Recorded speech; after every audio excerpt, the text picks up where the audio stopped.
Well, good afternoon. I gotta do a little errand and run to the store. So, as you know, I work from home, so I had to get out of my sweatpants and get dressed. So,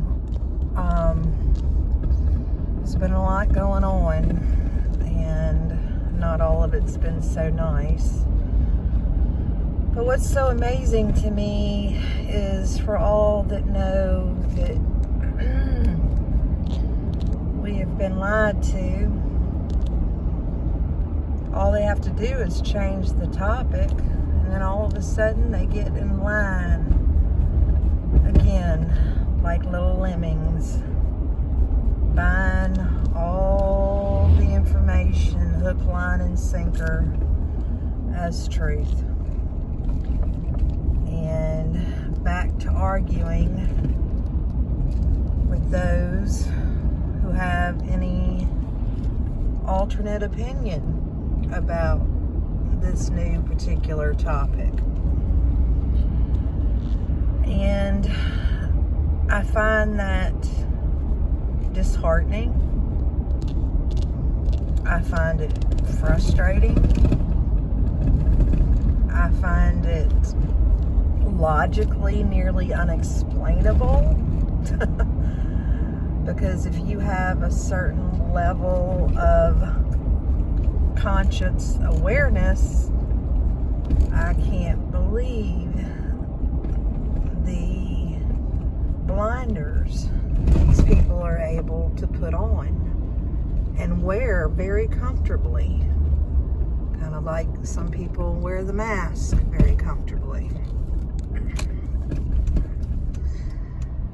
I am frustrated with logically trying to figure out the answer as to why this continues to happen.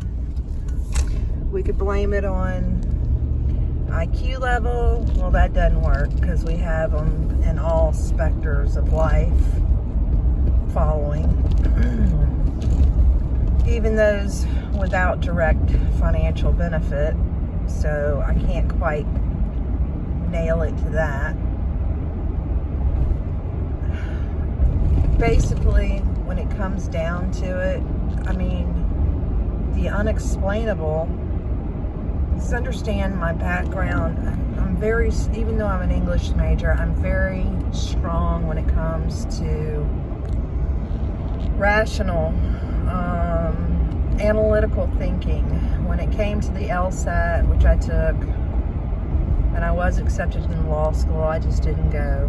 I had my first child. Analytical, I score high on. I took the graduate entrance exam. I thought I would score highest on communication because of English. No. My highest is analytical.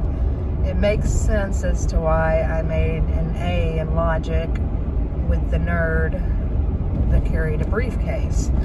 He and I are the only ones that could pull off an A, and that level, I took 2 classes, that was the highest level. So my brain works like that, even though you say, people think philosophy, they don't understand that there's a logic and ethics part into philosophy that's more left brain than your creative right brain. And even when it comes to belief systems, there has to be usually some logic as to why they reach those conclusions, even though it's not tangible in philosophy usually. Anyway, then we get into the spirituality part of it. I mean, the wheat and the chairs, the separation of those who will follow man and those who will follow their creator.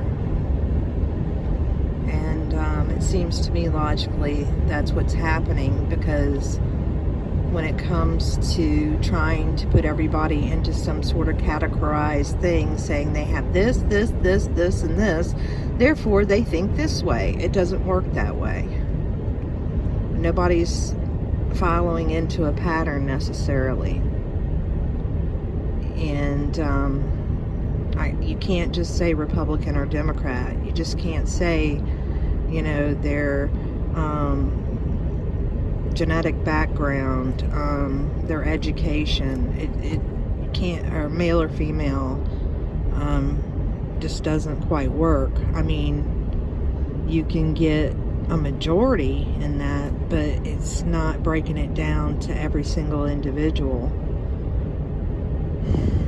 So I think we have a spiritual problem here, and it's been well worked into the system for a very long time.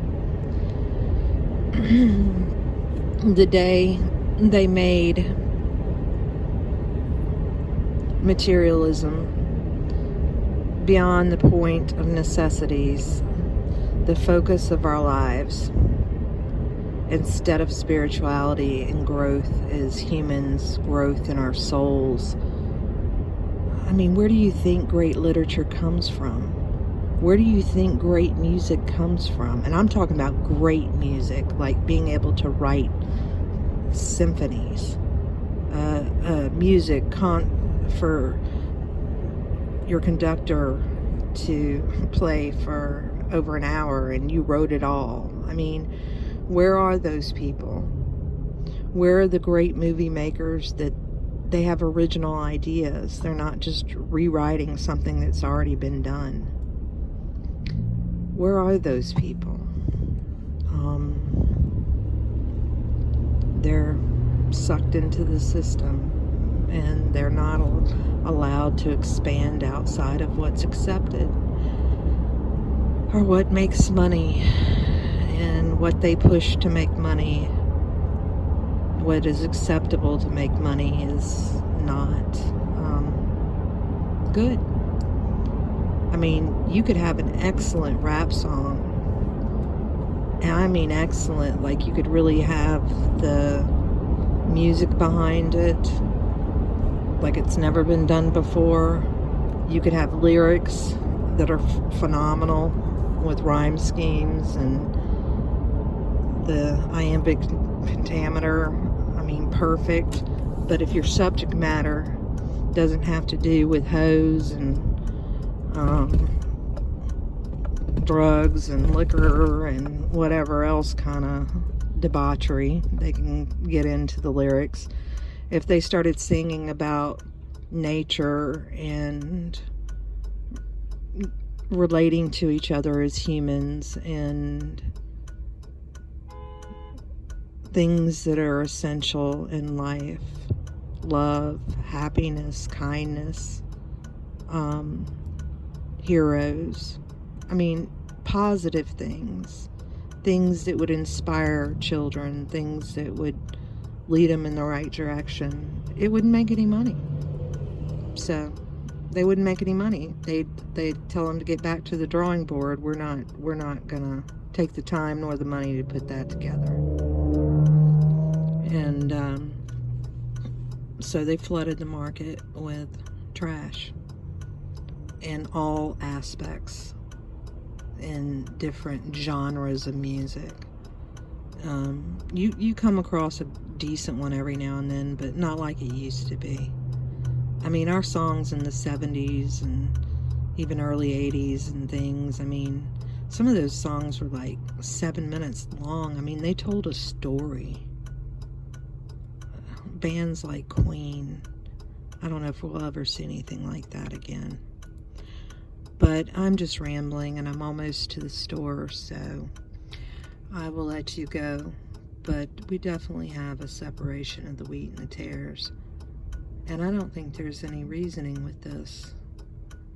They're spiritually cut off, and they have no interest in connecting and understanding that your Creator is within, and you need no man to have a connection. Y'all have a nice day. Bye for now.